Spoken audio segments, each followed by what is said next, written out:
Hey friends, hi, hello, வணக்கம். So happy to see you all after a really long time.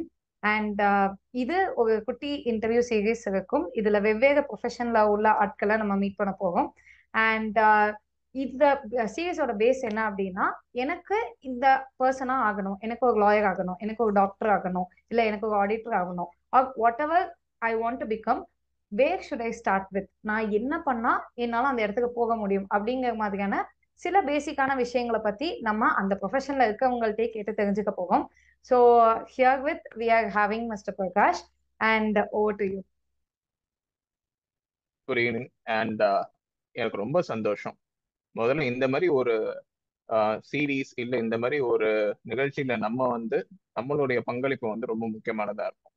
And மெயினா இந்த மாதிரி series ஸ்டூடெண்ட்ஸ்க்கு இருக்கக்கூடிய பயம் எல்லாத்தையும் போக்கக்கூடியதா இருக்கும். So a big applause to you for making this initiative.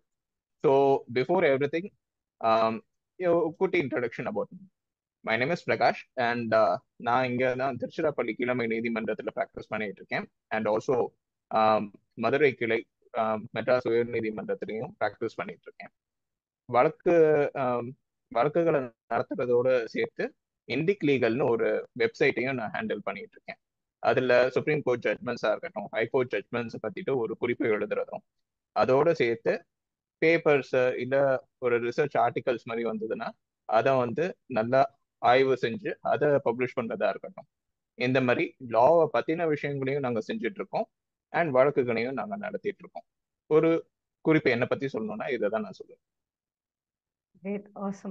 So எனக்கு உங்களுடைய பேக்ரவுண்ட் பத்தி, லைக் எங்க ஸ்கூலிங்ஸ் பண்ணீங்க, அந்த மாதிரியான டீடைல்ஸ் கொஞ்சம் சொல்றீங்களா? என்னுடைய எஜுகேஷன் எல்லாமே திருச்சிராப்பள்ளியில கன்ஃபைன் ஆயிடுச்சு. ஸ்கூலிங் நான் முடிச்சது மகாத்மா காந்தி சென்டினரி வித்யாலயா, 10th வரைக்கும் அங்க படித்தேன். And I was able to get a good grade. Then எஸ்ஆர்வியில் என்னுடைய 11th and 12th நான் கம்ப்ளீட் பண்ணேன். அண்ட் என்னுடைய UG BBA LLB honours I did it in Sastra deemed to be university, Thirumalai Samudram, Thanjavur. அதே மாதிரி என்னுடைய எல்எல்எம்ஐயும் மாஸ்டர்ஸ் டிகிரியை கவர்மெண்ட் லா காலேஜ் திருச்சிராப்பள்ளியில முடிச்சிருக்கேன். ஆசம். ஸோ நீங்க 11th 12th எந்த குரூப் எடுத்திருந்தீங்க? ஐரானிக்கலி சொல்லணும்னா நான் எடுத்தது first group. So biology and maths ரெண்டையும் சேர்த்து தான் எடுத்திருந்தேன். ஓகே. அண்ட் லாவை பொறுத்த அளவுல நமக்கு குரூப் ப்ரிஃபரன்சஸ் இல்ல. கரெக்டான கொஸ்டின் அது. ஓகே. ஸோ நம்ம என்ன குரூப், ஈவன் காமர்ஸ் எடுத்தாலும் இல்ல ஃபர்ஸ்ட் குரூப் எடுத்தாலும் யாருனாலும் லாயர்ஸ் ஆக வாய்ப்பு. எஸ், காமர்ஸ் எடுக்கலாம், கம்ப்யூட்டர் சயின்ஸ் எடுக்கலாம், பயாலஜி எடுக்கலாம், அண்ட் சோஷியல் சயின்சஸ் கூட இருக்கலாம். என்னுடைய ஃப்ரெண்ட்ஸ் செட்ல எல்லா குரூப்பும் எடுத்த ஃப்ரெண்ட்ஸுங்களும் இருக்காங்க. ஸோ இங்க நமக்கு லால முக்கியம் it's all about the common sense.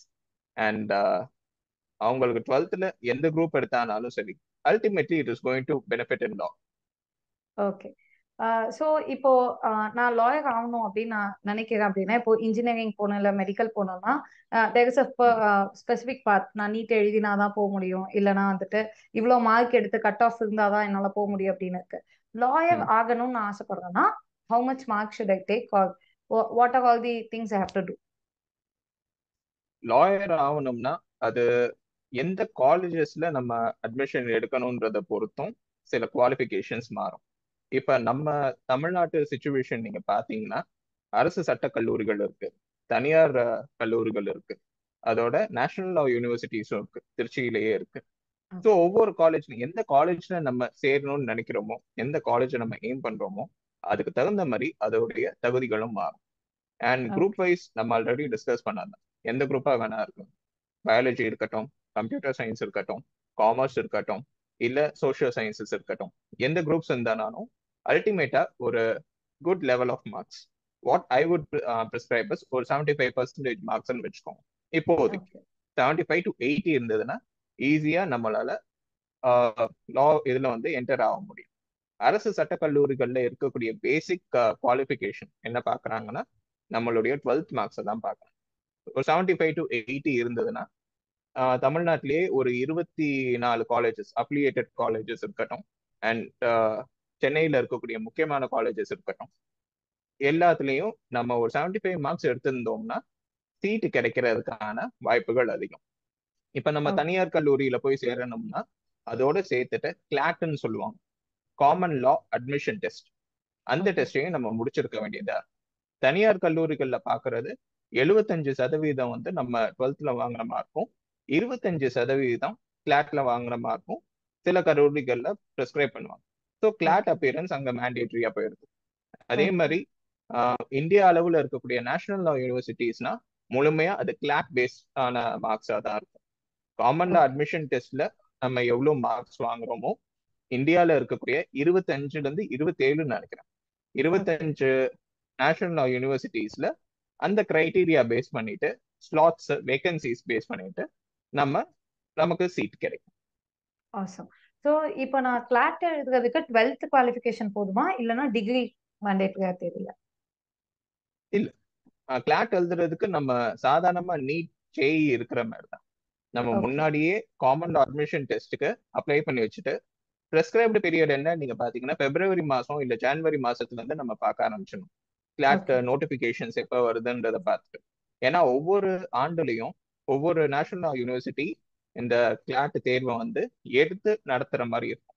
So அவங்க ஓகே. நோட்டிபிகேஷனை பார்த்துட்டு ஒரு நார்மல் 12th ஸ்டூடெண்ட் நம்ம அப்ளை பண்ணி வச்சுட்டோம்னா இது இந்த ஏப்ரல் மே அந்த டைம்ல வந்துட்டு எக்ஸாம்ஸ் வரும். So okay. எக்ஸாம்ஸ் நம்ம அட்டென்ட் பண்ணிட்டு ஃபினிஷ் பண்ற மாதிரி இருக்கும். There is no okay. Specific criteria degree முடிச்சிருக்கணும்ன்றது இல்லை. ஸோ 12th இப்ப நீட்டுக்கு ஜேஇக்கு எப்படி போறோமோ அதே மாதிரி கிளாட். இது ஓகே. யூஜி பொறுத்தளவு. ஓகே. ஸோ இப்போ சில இடங்களை பார்க்கும்போது பிஏ எல்எல்பி பார்ப்போம், சில சில பிகாம் எல்எல்பியா இருக்காங்க. அது கோர்ஸ் வந்து நம்ம சூஸ் பண்றதா, இல்ல அவங்க இதை முடிச்சுட்டு அதை தனியா பண்ணுவாங்களா? லால இருக்கக்கூடிய ஸ்பெஷாலிட்டி வந்துட்டு நீங்க ரெண்டு விதமான கோர்சஸா பார்க்கணும். ஒன்னு இன்டெகிரேட்டட் கோர்ஸ், அதாவது 5 வருஷம் மெயினா எடுத்த உடனே யூஜில நம்ம முடிக்க வேண்டிய கோர்சஸ். அது ஓகே. பிஏஎல்எல்பி இருக்கட்டும், பிபிஏஎல்எல்பி, பிகாம் எல்எல்பி, பிசிஏஎல்எல்பி கூட இருக்கு. இந்த மாதிரி ஒரு limited number of integrated courses தான் இருக்கு. அதோட ஓகே. சேர்த்துட்டு கவர்மெண்ட் லா காலேஜஸ்ல நமக்கு 3 இயர் கோர்சஸும் உண்டு. 3 இயர் ஓகே. கோர்சஸ்க்கு ஒரு டிகிரி கோர்ஸ் நம்ம முடிச்சிருந்தோம்னா எந்த டிகிரி வேணா இருக்கலாம், பிஎஸ்சி இருக்கலாம், இல்ல சொன்ன மாதிரி பிஏ இருக்கலாம், பிபிஏ இருக்கலாம், பிகாம் இருக்கலாம். எந்த ஒரு யூஜி கோர்ஸ் முடிச்சிட்டோம் நம்ம எல்எல்பி கோர்ஸ் போகலாம். அது 3 வருஷ ஓகே. படிப்பா இருக்கும். ஸோ டிகிரி வேரியேஷன் அந்த மாதிரி தான். இப்ப நேஷனல் யூனிவர்சிட்டியில நீங்க சேர்றீங்க, இல்ல தனியார் காலேஜஸ்ல சேர்றீங்க, இல்ல கவர்மெண்ட் லா காலேஜஸ்ல இன்டெகிரேட்டட் சேர்றீங்கன்னா முடிச்ச உடனே இன்டெகிரேட்டட் கோர்ஸ் அப்ளை பண்ற மாதிரி இருக்கும். இதுவே ஓகே. நான் டிகிரி முடிச்சிட்டேன், நான் எனக்கு ஒரு புரிதல் இல்லாம இருந்தது, இப்பதான் எனக்கு சட்டத்துக்கு மேல ஒரு ஆர்வம் வருதுன்னு நீங்க நினைச்சீங்கன்னா ஒரு கோர்ஸை கம்ப்ளீட் பண்ணிட்டு இப்பதான் சட்டம் படிக்கணும் அப்படின்னு ஒரு ஆர்வம் வந்துச்சுன்னா 3 இயர் கோர்ஸ்ல சேர்ந்து அதையும் நம்ம சட்டத்தை வந்து ஃபாலோ பண்ணிக்கலாம். ஆசம். ஸோ இப்போ தமிழ் மீடியம் மட்டுமே படிச்சுட்டு வரவங்களால இந்த கோர்ஸ் எடுத்து படிக்க முடியுமா? அது அவங்களால how well it is easy for them? கண்டிப்பா.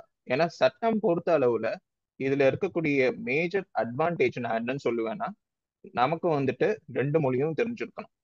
ஏன்னா நம்ம ஓகே. கீழமை நீதிமன்றத்துல வாதாடுறோம்னு வச்சுக்கோங்க, எடுத்தோடனே ஆங்கிலத்துல பேசணும்னா அது சுத்தப்பட்டு வராது. அதே மாதிரி எந்த ஒரு ஆவணமா இருக்கட்டும், டாக்குமெண்ட்ஸா இருக்கட்டும், தமிழ்ல தான் இருக்கும். ஸோ நம்ம தமிழ்ல ஓகே. படிச்சு எல்லாத்தையும் புரிஞ்சுக்கிட்டு தான் போகணும். தமிழ்ன்றது ஓகே. ரொம்ப எசென்ஷியலா இருக்கு, அவசியமா இருக்கு. அப்ப ஓகே. அவசியமா இருக்கிறப்ப தமிழ் மீடியம்ல படிக்கிறவங்களுக்கு ஒரு சின்ன ஆஹ், புரிதல் இல்லாம இருக்கலாம். ஓகே. ஏதாவது தமிழ் மீடியம்ல நான் படிச்சிருக்கேன், எல்லா சட்ட வார்த்தைகளும் ஆங்கிலத்துல இருக்குன்னு அப்படி இல்லை. இப்ப நம்மளுடைய தமிழ்நாடு சட்ட கல்லூரிகள்ல நீங்க பாத்தீங்கன்னு வச்சுக்கோங்க, அரசு சட்ட கல்லூரிகள்ல நீங்க தமிழ் மீடியம்லயும் உங்க சட்ட பயணத்துல நீங்க போகலாம், ஆங்கில கல்வியும் நீங்க படிக்கலாம். ஸோ தமிழ் மீடியம் படிச்சிருக்கிறதுனால சட்ட கல்லூரிகள்ல இடம் கிடைக்காதுன்னு நம்ம சொல்ல முடியாது. அது ஓகே. மேஜர் பிளஸ் எனக்கு தெரிஞ்சு. ஓகே. ஓகே. ஸோ இப்போ ஆஹ், இது வந்து இதை நான் படிக்கிறதுக்கு நான் எவ்வளவு செலவு பண்ண வேண்டியதா இருக்கு? ஆஹ், பொதுவா இல்ல இதெல்லாம் ரொம்ப பணக்காரங்க படிப்பு, அந்த மாதிரி சில படிப்புகளுக்கு அந்த மாதிரியான ஒரு ஐடியாஸ் இருக்குல்ல. பட் லா ம். அப்படிப்பட்ட ஒரு படிப்பா? கண்டிப்பா அந்த மாதிரி இல்லை. ஒன்ஸ் அகைன் நான் இங்க சொல்லணும்னா இது நம்ம எந்த காலேஜ் சூஸ் பண்றோம்ன்றது இருக்கு. கிட்டத்தட்ட ஒரு சின்ன எக்ஸாம்பிள் நான் சொன்னோம்னா ஒரு ரெஸ்டாரண்ட் எக்ஸாம்பிள் வச்சுக்கோங்க. இப்ப நம்ம ஓகே. போறோம், நம்ம வந்து சாதாரணமா நம்ம வயிறு நிறைய சாப்பிடணும் அப்படின்னு பாக்குறப்ப எந்த ஒரு டீசென்டான ரெஸ்டாரண்ட் போனாலும் அதுல நமக்கு வரக்கூடிய அமௌண்ட்ன்றது இல்ல சார்ஜஸ்ன்றது கம்மியா தான் இருக்கும். நமக்கு ஓகே. அதே மாதிரிதான் எந்த ஒரு கோர்ஸ் சூஸ் பண்றதும். இப்ப சட்டக்கல்லூரியில நம்ம எடுத்தோம்னா இப்ப காலேஜ் ஹாஸ்டல் வசதி இல்ல டிரான்ஸ்போர்ட் வசதி அண்ட் டிரான்ஸ் இது காலேஜ் நம்ம கொடுக்கக்கூடிய ஃபீஸ் இருக்கட்டும், எக்ஸ்ட்ரா கரிக்குலர் இருக்கட்டும், எல்லாத்தையும் பார்த்தோம்னா ஒரு வருஷத்துல நம்மளால 10,000 ரூபாய்க்குள்ள கொண்டு வர முடியும் ஈஸியா. ஸோ அதனால ரொம்ப செலவு மிகுந்த படிப்புன்னு நம்மளால சொல்ல முடியாது. இதுவே தனியார் கல்லூரிகள்ல நீங்க போனீங்கன்னா அது ஒவ்வொரு காலேஜுக்கு தகுந்த மாதிரியும் மாறும். ஸோ அதுல வந்து கொஞ்சம் அதிக காசு செலவு பண்ற மாதிரி இருக்கும். அதே மாதிரி தேசிய சட்ட கல்லூரிகள்ல பாத்தீங்கன்னா அதுல இருக்கக்கூடிய டியூஷன் ஃபீஸ் டிஃப்ரெண்டா இருக்கும். அதனால வாய்ப்பு வந்து மறுக்கப்படுது, நமக்கு இது ஒரு காஸ்ட்லியான ஒரு கோர்ஸா இருக்கும்ன்றத நம்ம சொல்லவே முடியாது. அடுத்த கொஸ்டின் நமக்கு என்ன வரும்னா, எந்த அளவுக்கு இந்த கல்லூரிஸ் எஃபெக்டிவா இருக்கு அப்படின்ற பாயிண்ட் வரும். இப்ப தனியார் அதிகமா நம்ம காசு கொடுக்கறதுனால அது ரொம்ப எஃபெக்டிவா இருக்கும்ன்றதை நம்ம சொல்ல முடியாது. ஸோ இங்க எல்லா கல்லூரிகள்ல பாத்தீங்கன்னா அவங்களுக்குன்னு ஒரு ஸ்டாண்டர்ட்ஸ் இருக்கும், அவங்களுக்குன்னு ஒரு ப்ரையாரிட்டி இருக்கும். இப்ப அரசு சட்ட கல்லூரிகளோட திறமும் கண்டிப்பா மேம்பட்டிருக்கு. ஏன்னா 30% வந்துட்டு எக்ஸ்ட்ரா கரிக்குலர் அதே மாதிரி இன்டர்னல்ஸ் கையில இருக்கிறதுனால அவங்க ஸ்டூடெண்ட்ஸ்க்கு நிறைய விஷயங்களை சொல்லித்தரவும் முடியுது. அதே மாதிரி சின்ன சின்ன வாழ்வியல் சம்பந்தமான விஷயங்களையும் அவங்களுக்கு குறிப்பிட்டு உணர்த்தி ஒரு புரிதலை கொண்டு வரவும் முடியுது. இந்த நேரத்துல கல்வியோட தரமும் மேம்பட்டிருக்கு. அதே மாதிரி குழந்தைங்களை சட்ட மாணவர்களுடைய தரத்தை தனிப்பட்ட முறையில மேம்படுத்துறதுக்கும் நம்மளுடைய சட்ட கல்லூரிகள்ல இப்ப ஒரு ஸ்கோப் இருக்குன்னு நீங்க வச்சுக்கலாம். இப்ப தனியார் இதுல நீங்க வச்சுக்கிட்டீங்கன்னா அவங்களுக்கு எக்ஸ்ட்ரா கரிக்குலரோடய சேர்த்துட்டு மத்த ஒரு அட்மாஸ்பியர்னு வச்சுக்கோங்களேன். இப்ப ஒரு தனியார் கல்லூரியில அவர் இருக்காருன்னா அவரை சுத்தி இருக்கக்கூடிய ஆளுங்க எப்படி பிஹேவ் பண்ணுவாங்க, அந்த விவரங்கள் அவரு புரியும். அதே மாதிரி வெளியில ஸ்கோப்புன்னு நம்ம சொல்றதுதான். இப்ப தமிழ்நாட்டை விட்டு அவர் வெளி காலேஜஸ்ல போய் ஒரு போட்டியில கலந்துக்கிறதா இருக்கட்டும், அது கொஞ்சம் எளிமையா இருக்கும். அவ்வளவுதான். அதை தவிர்த்து பெரிய வேரியேஷன் நம்ம சொல்ல முடியாது. ஓகே. மோஸ்ட்லி நாங்களாம் படத்தை பார்த்துட்டு ஓகே லாயர் தான் நிறைய பேசணும், இல்லை எனக்கு பேச வராது அப்படிங்கிற மாதிரியான ஸ்கோப் இருக்கு. ஸோ அந்த ம். மாதிரி லைக் நான் கோர்ட்ல போய் வாதாடுறதுக்கு ஒரு ஸ்கோப் இருக்கு. இதை தவிர வேற என்ன மாதிரியான ம். ஸ்கோப்ஸ் இருக்கு? அண்ட் எனக்கு கண்டிப்பா பேச தெரிஞ்சிருக்கணுமா? சட்டத்துல உங்களுக்கு ஸ்கோப் ரொம்ப அதிகமா இருக்கு. இப்ப நம்ம சொல்ற மாதிரி வழக்காடுதல் மட்டும்தான் சட்டம் படிச்சிருந்தா பண்ண முடியுமா, அட்வொகேட்டா மட்டும்தான் இருக்க முடியுமானா கண்டிப்பா இல்லை. இதை நான் சொல்லணும்னா நிறைய நேரம் கூட எடுத்துக்கலாம். ஏன்னா டீட்டெயிலா நான் இதை எக்ஸ்பிளைன் பண்ணியே ஆகணும். இப்ப வழக்காடுதல் நம்ம பார்த்தோம்னு வச்சுக்கோங்களேன், சொன்ன மாதிரி சினிமால இருக்கிற மாதிரி வடவடன்லாம் பேசிட்டுலாம் இருக்கக்கூடாது. எந்த கோர்ட்லயும் பக்கம் பக்கமாலாம் பேச விட மாட்டாங்க. ஏன்னா ஒரு கோர்ட்ல கிட்டத்தட்ட 100ல இருந்து 200 கேஸ் அந்த நாளைக்கு போயிட்டு இருக்கும்.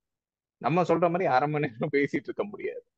ஸோ அங்க ஆர்குமெண்ட்ன்றதை விட பெட்டர் வார்த்தை நான் என்ன சொல்லுவேன்னா கம்யூனிகேஷன்.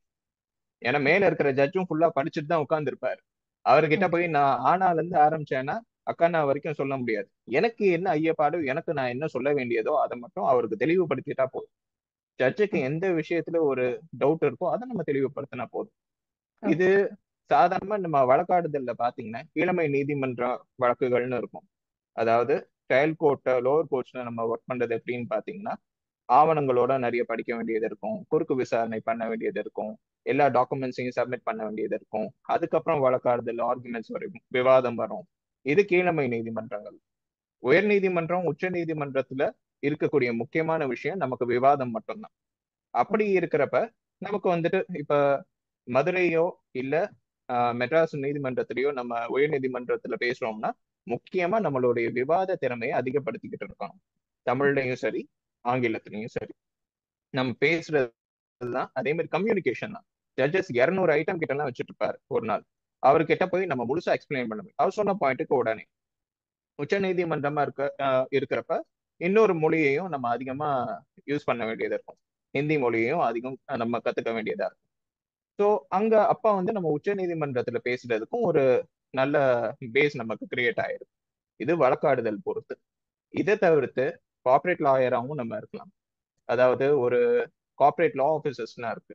அவங்க வழக்காடுதல் மட்டும் இல்லாம டிராப்டிங் ப்ராசஸ் இல்ல ஒப்பந்தத்தை வந்து உருவாக்குறது, இல்ல ஒரு கம்பெனி கிட்ட பேசுறது, இல்ல ஒரு பெரிய ஒரு பார்ட்னர்ஷிப் கிரியேட் பண்றது, இந்த மாதிரி சட்ட சம்பந்தப்பட்ட சிக்கல்களோ சட்ட சம்பந்தப்பட்ட ஒரு தெளிவுரையை கொண்டு வரணுன்றதுக்காகவே சில ஆஃபீஸர்ஸ் ஃபங்க்ஷன் ஆயிருக்கும். அதுலயும் நம்ம ஒரு பர்சனா நம்ம ஆட் ஆயிக்கலாம். இல்ல ஒரு லா ஸ்கோப் இருந்ததுன்னா நம்ம அங்க ஜாயின் ஆயிக்கலாம். இதோட சேர்த்துட்டு சில கம்பெனிஸ் இல்லாம இருக்கு, நிறைய கவர்மெண்ட் கம்பெனிஸ் இருக்கு, இது தனியார் கம்பெனிஸ் இல்லாம இருக்கு. Legal adviser, law officer post, இந்த வாய்ப்புகளும் உண்டு. இதை தவிர்த்து யூபிஎஸ்சி, டிஎன்பிஎஸ்சி, இதை பத்தி நான் எக்ஸ்பிளைன் பண்ண வேணாம். எந்த ஒரு கோர்ஸ் கம்ப்ளீட் பண்ணியிருந்தானாலும் யூபிஎஸ்சி, டிஎன்பிஎஸ்சியில் ஒர்க் நம்ம ப்ரொசீட் பண்ணலாம். பேங்க்ஸ் இருக்கட்டும், இன்சூரன்ஸ் கம்பெனிஸ் இருக்கட்டும், இதுல லீகல் ஆஃபீஸர்ஸா நம்ம போகலாம். லெக்சரர்ஸா நம்ம போறதுக்கு வாய்ப்புகள் உண்டு. லெக்சரர்ஸா இருக்கிறப்ப நம்ம எல்எல்எம் படிச்சிருக்கணும், ஒரு மாஸ்டர்ஸ் டிகிரி இருந்திருக்கணும். இப்ப இருக்கக்கூடிய நிலவரத்துல மேபி அது டாக்டரேட் கூட மாறலாம். ஸோ லெக்சரர் ஸ்கோப்பும் நமக்கு இருக்கு.